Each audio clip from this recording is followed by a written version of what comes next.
উফ, খুব ক্লান্ত হয়ে গেলাম। স্যার আপনি যা দিলেন না, আমি জীবনে এরকম সুখ পাইনি কোনো।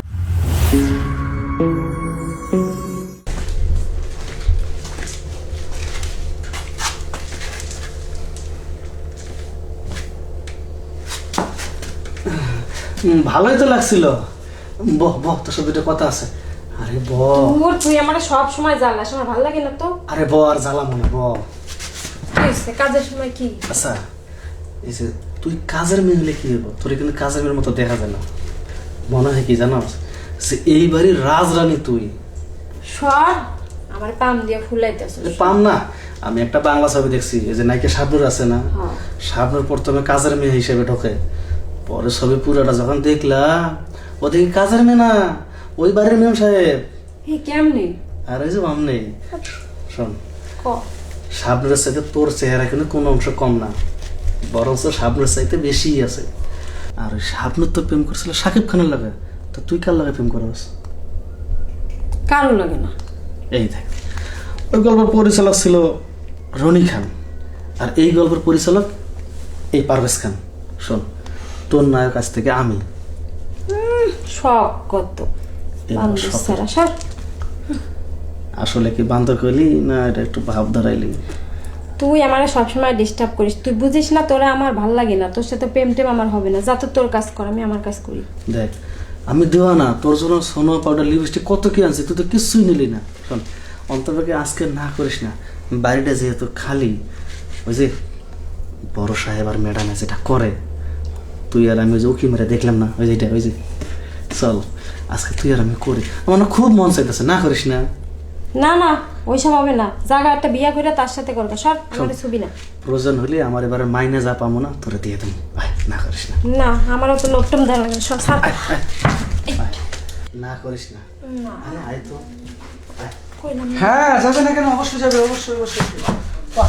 সাহেব আপনি খুব সুন্দর দেখা যাচ্ছিল। এটা কি সাহেব শুনেন, আমার কোনো দোষ নাই। এই আমার লোকে এইসব, আমার কোনো দোষ নাই। বিশ্বাস করেন সাহেব, আমার কোনো দোষ নাই। বস বস। এই বলি কতদিন ধরে চলছে আমার বাড়িতে শুনি? না স্যার, আপনি বিশ্বাস করেন, কোনো দিনও এরকম হয় নাই। ও আজকে জোর করে আমার ঠাইসা ধরছে। তোকে জোর করে ধরছে? হ্যাঁ স্যার। আমার তো বিশ্বাস হচ্ছে না, কারণ তোর যে বয়স, সে বয়সে তো একা থাকা সম্ভব না। একটা ছেলেকে পাশে চাই, একটা মেয়ে এই বয়সে, আমি জানি। আমার এরকম কোনো ছেলে নাই যে পাশে চাওয়া লাগবে। তাই? হ্যাঁ স্যার। বুঝতে পেরেছি। আচ্ছা, একটা কথা বলি তোকে, মানে এতক্ষণ তুই যে কাজটা আমার সঙ্গে করতে চাচ্ছিলি? না স্যার, আমি করি নাই, সত্যি কথা। না, ও আমারে জোর করছে। বুঝতে পেরেছি, তোকে সহজ কথা বললে রাজি হবি না, বা বুঝতে পেরেছি তুই আমার সহজ কথা শুনবি না। ভিডিওটা বাবাকে দেখাতে হবে। আর মানে বলতে চাচ্ছি, ওর সঙ্গে যেটা করতে চাচ্ছিলি সেটা আমার সঙ্গে কর, তাহলে কিছু হবে না। না না না স্যার, ওই ভিডিও ডিলিট করে দেন, এগুলো কাউরে দেখায় না, তাহলে সব আমার দোষী। তাহলে আমি যেটা বলছি সেটা কর না। স্যার, আপনার যা মন চায় তাই করেন, তাই ভিডিওটা ডিলিট করে দেন। কি বলছিস সত্য? তাহলে চল, আজকে তোকে আমি মন ভরে আদর করবো।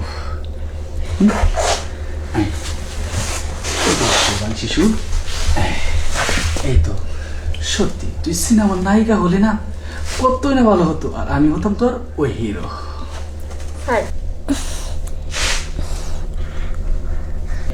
সত্যি বলছি রে, তুই নায়িকা হলে না আমি তোর হিরো হয়ে। স্যার যে কি কন, লজ্জা করে না আমার? তোকে যে কিভাবে আদর করতাম। লজ্জার কি হলো? লজ্জা পাবি না, আজকে থেকে মনে করবি আমি তোর হিরো।